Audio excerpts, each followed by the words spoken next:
Our next task is to give some shape and randomness in shape and size to these snowflakes.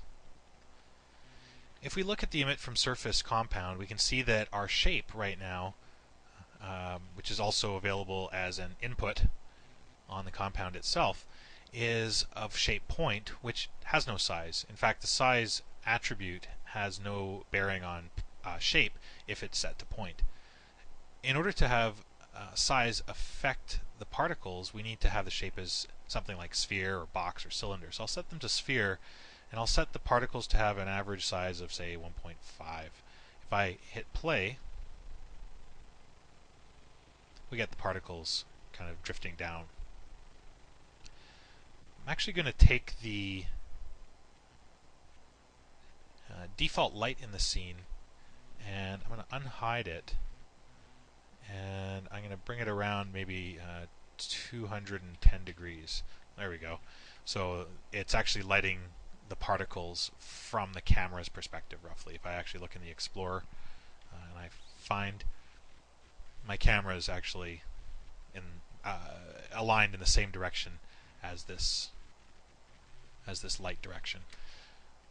Okay, so that's going to actually help with the particle shading a little bit as well too. We'll probably use two lights to get a key and a fill effect. So now when it comes to size, I want to vary the size a little bit, and I want the potential to be able to animate it. So if you look under the tasks particles, there's a number of setter compounds that are organized in the categorical folder, and one of them allows us to set the particle scale as a 3D vector. If I bring this into my graph and I output it directly into port 2 of the ice tree, so this effect can now be animated over time, you'll actually see if I continue the simulation, I can just start to affect the scale per particle. So it's using the particle index and adjusting the XYZ scale. Oops.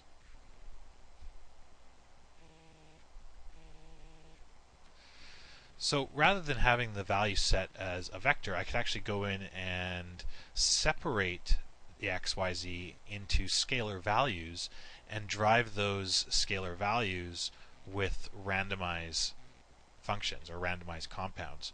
So in order to get scalars outputting into a vector, we can actually go and look for any sort of compound that'll help us with scalar values.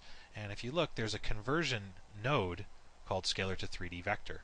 So if I drag and drop that into my graph, we have going into the node XYZ local vectors, or local scalars, and outputting them as a 3D vector.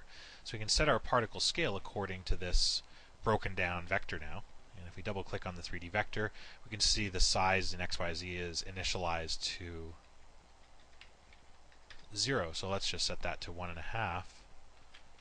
And if I press play now, you can see that I've got the ability to do exactly what I did before in the particle scale, but now that I have these individual scalar values, I can randomize each of the axes separately. So if I go in and look for a randomized compound, maybe we could go in and randomize value by range, or randomize, yeah, let's go with a randomize by range, which will give us a scalar output. I'll take the first randomized value by range and edit the x-axis. So we'll actually have it so that if the average particle size is 1.5, on the x-axis we could have a minimum size of, let's say, 1.0 and a maximum size of 1.65. So we get some randomness there. If I copy and paste this, and to keep the randomized values different per axis, again, we could just use this and repeat for the y and z, but then of course the random values will be distributed to XYZ similarly, but is to use a copy of the randomized value compound and change the random seed, which will just sort of mix up the randomized function itself. So I'll just kind of take that and just change the random seed per randomized value by range compound. I'll just go in and do one more here. And I'll even vary the range values slightly. So we'll say in the y-axis minimum of 0.9, maximum of 1.7, and in Z we'll go back to say 0.97 with a max value of 1.59. Okay, so now I should get some very different sized particles.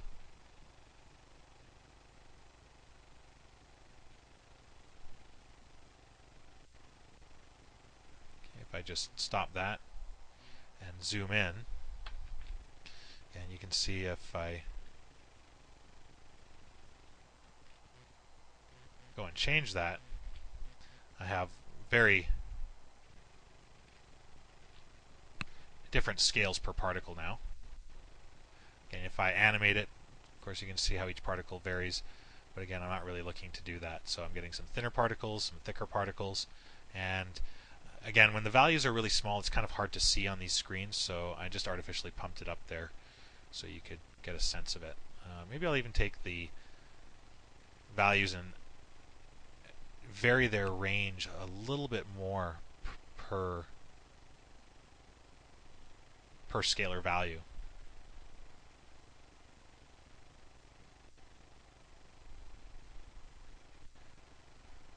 Okay, so that's looking a lot more random. So we've extracted the XYZ scalar values and randomized their value by a min-max range and converted the values back to a 3D vector and set that as the particle scale.